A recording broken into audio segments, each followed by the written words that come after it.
प्यारे बहनों और भाइयों, मेरा नमस्कार स्वीकारो। देखिए, आज हम आपके लिए बता रहे हैं कि जीवात्मा और परमात्मा में थोड़ा भेद देखना है कि नहीं है, अंतर देखना है कि नहीं है। तो देखिए, जीवात्मा और परमात्मा में भेद है। तो देखिए, जीवात्मा एक देशीय है, परमात्मा सर्वव्यापी है। यानी जैसे मान के चलिए, परमात्मा पूरे ब्रह्मांड में जहाँ तक आप देखते हैं और नहीं देखते हैं वहाँ एक ही होता है, वो दो नहीं होते हैं। एक तो अंतर ये हो गया, जीवात्माएं अनेक होती हैं और परमात्मा एक होता है। और जीवात्माएं राग, द्वेष, पुरुषार्थ, दुख, सुख, जानना आदि गुणों वाली होती हैं।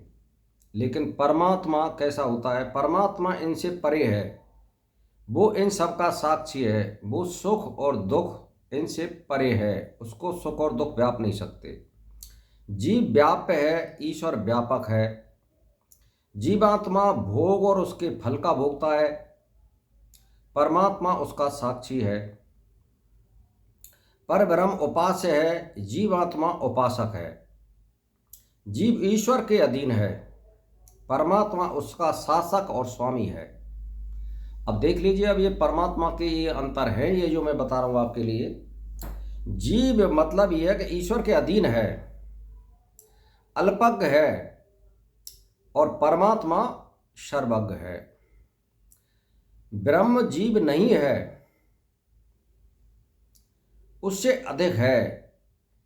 जीव जो है अल्पज्ञ है, ब्रह्म सर्वज्ञ है। जीव शरीर ईश्वर के अधीन है, परमात्मा उसका शासक और स्वामी है। वह प्रकृति का भी स्वामी है। ब्रह्म जानने योग्य है, जीवात्मा जानने वाला है आदि। अब समझ लीजिए कि परमात्मा कौन है और जीवात्मा कौन है। तो वह ब्रह्म ही आनंदमय है, जीवात्मा नहीं। देवता भी जीवात्मा ही हैं। परमेश्वर कारण व जीव उसका कार्य है, किंतु इन दोनों के अनन्य होने से अआत्मा ब्रह्म आदि कहा जाता है। ब्रह्म अपनी परा एवं अपरा, मतलब क्या होती है ये परा अपरा शक्ति, मतलब प्रकृति, मतलब दोनों से भिन्न होते हुए भी इनका कारण होने से अभिन्न है। जीव के दुख और सुख का संबंधों में उसके कर्मों से है। यानी जीव सुख और दुख क्यों पाता है? क्योंकि वो कर्म करता है, अच्छा करता है या बुरा करता है, फिर उसका परिणाम भोगता है। अच्छा, ईश्वर स्वयं सुख दुख नहीं देता है, यानी किसी को ईश्वर कभी दंड नहीं देता है, उसके कर्मों के आधार पर उसको स्वतः मिल जाता है। जीव और उसके कर्म अनाद हैं, प्रलय काल में भी उसकी सत्ता एवं सूक्ष्म विभाग का अभाव नहीं होता है। नए कल्प में फिर उसी के अनुसार रचना होती है। यानी आप समझ लो, जैसे जीव और उसके कर्म अनाद हैं, प्रलय काल में भी उनकी सत्ता एवं सूक्ष्म विभाग का अभाव नहीं होता है। यानी जैसे प्रलय हो गई तो तुम्हारे जो अंतःकरण में पुण्य और पाप हैं वो तब भी आपके साथ में रहेंगे, आप उनका अंत नहीं कर सकते। नए कल्प में फिर उसी के अनुसार रचना होती है, उसी कर्म के आधार पर फिर आपको परिवार, सुख, साधन, माता पिता, गांव, शहर, यानी सुख और सुविधाएं आपको मिलेंगी।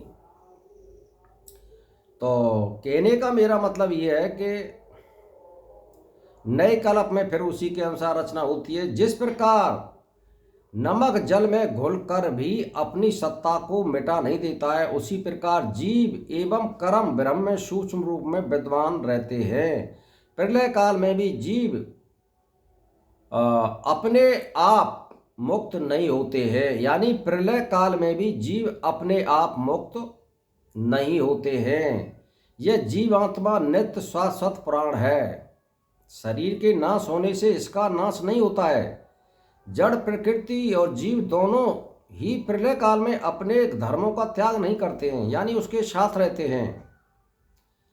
कुल मिला के ये है। और इसकी मुक्ति अपने आप नहीं होती है, आप ये समझ लेना चाहिए आपको।